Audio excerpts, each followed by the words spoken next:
ആമോസിൻ്റെ പുസ്തകം 5-ാം അധ്യായം 13-14 വാക്യങ്ങൾ. അതുകൊണ്ട് ബുദ്ധിമാൻ ഈ കാലത്ത് മിണ്ടാതിരിക്കുന്നു. ഇത് ദുഷ്കാലമല്ലോ.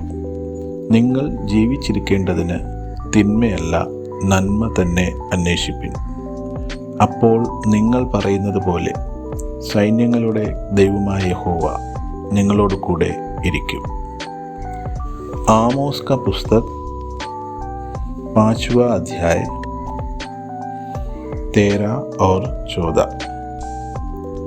उस समय बुद्धिमान चुप रहेंगे.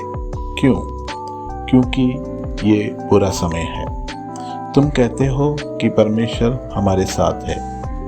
अंत अच्छे काम करो, बुरे नहीं, तब तुम जीवित रहोगे और सर्वशक्तिमान परमेश्वर यहोवा सच ही तुम्हारे साथ होगा.